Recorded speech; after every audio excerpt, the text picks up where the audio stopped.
एक पेरेंट्स की तरफ से एक ना मोस्टली कॉमन प्रॉब्लम है जो मेरे पास काउंसलिंग में आती है कि बच्चे जैसे जैसे ग्रो कर रहे होते हैं वैसे वैसे वो पेरेंट्स से दूर होते जाते हैं। तो इसका रीजन क्या है? देखो, इसकी जब फर्स्ट स्टेप आती है तभी पेरेंट्स और बच्चों को आपस में बैठकर या पास में बैठ के काउंसिल कर लेना चाहिए। होता ही है, देखो, एक बच्चा होता है, अगर लड़का है तो माँ के साथ समझ लो, लड़की है तो बाप के साथ समझ लो। जब वो एकदम छोटा होता है तो दोनों पेरेंट्स बच्चे को गोदी उठाते हैं, हग करते हैं, प्यार करते हैं, एक दूसरे को किस करते हैं। लेकिन जैसे जैसे मेल के लिए फीमेल, फादर के लिए डॉटर और मदर के लिए सन, जैसे जैसे बड़ा होता है ये इजहार और एक्सप्रेशन का जो जो वे है वो खत्म होता जाता है। धीरे धीरे फिनिशिंग हो जाती है उसकी।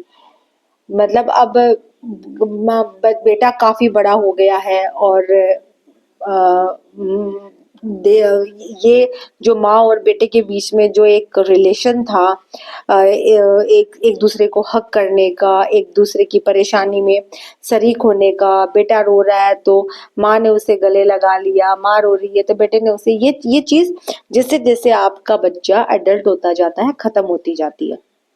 अब देखो, ये एक दिन वो ये जब कॉर्नर आता है, ये जब बॉर्डर आता है तो हम में से किसी को पता भी नहीं चलता है।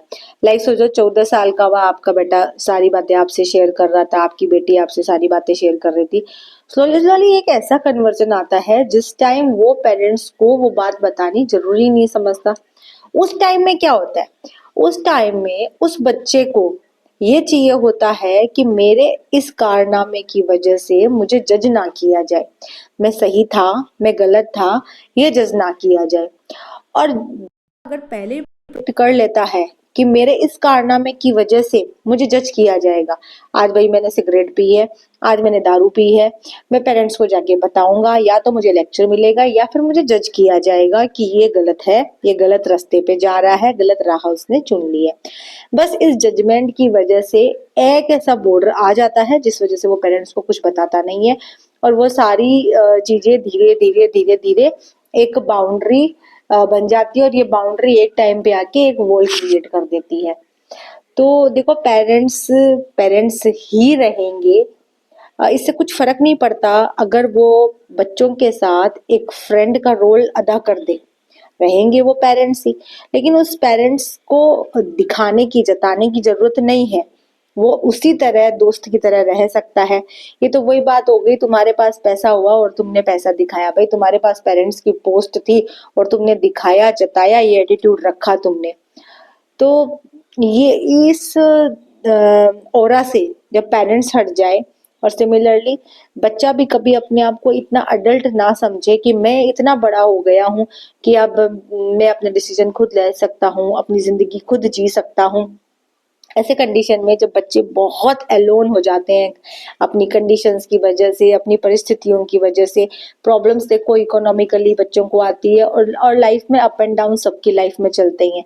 तो ऐसी कंडीशन में वो बच्चे अपने पेरेंट्स के कंधे पे आके रो नहीं पाते, वो अपनी अब अपनी हार को बयां नहीं कर पाते। तो ऐसी कंडीशन में क्या होता है, वो जो बचपन में जो बच्चा पेरेंट्स के लिए हुआ करता था, वो रोल, वो कैरेक्टर तो ऑलमोस्ट वो खुद के लिए खत्म कर चुका होता है। और एक रोल, एक कैरेक्टर जब आप अपने लिए ही खत्म कर देते हो, शट डाउन कर देते हो, तो वापस उसका रीबर्थ होना नामुमकिन है। तो मेरी पेरेंट्स और बच्चों से दोनों से गुजारिश ये रहती है कि पेरेंट्स भी, जब वो दिन आता है, जब वो एक बॉर्डर का डे आता है जिस दिन आपके बच्चे ने आपको कुछ बताया नहीं, कुछ छुपाया, या फिर आप उसके दुख में शरीक होने की बजाय आपने उस बच्चे को जज करना शुरू किया, उससे आप बचे। प्लस बच्चा भी कभी अपने आप को इतना अडल्ट समझे ही नहीं कि वो अपने पेरेंट्स के एक्सपीरियंसेस के आगे भी बड़ा हो गया। ऐसी कंडीशन में जो उसका एक चाइल्डहुड रोल था अपने पेरेंट्स के इन फ्रंट, वो खत्म हो जाता है। और यकीन मानो, अगर बच्चे भी इस कंडीशन से इस सोच से निकल जाएंगे तो लाइफ में कभी भी जो डाउन्स आएंगे उसमें अच्छे से सरवाइव कर पाएंगे।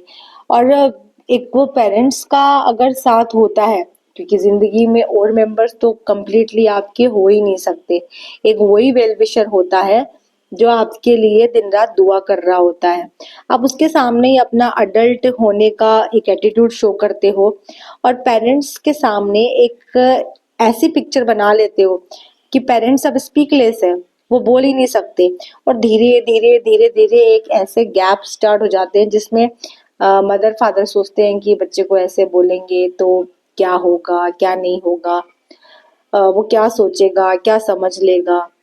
भाई एक रिश्ता ऐसा रहा हुआ है माँ बाप का अपने बच्चों के साथ, तो वहाँ ऐसी कोई सोच आनी ही नहीं चाहिए, क्योंकि उस बच्चे को भाई पेट में से आपने निकाला है, उसको पाला पोसा आपने है, और आज वो जो भी कर रहा है उसकी कैपेबल आपने बनाया है।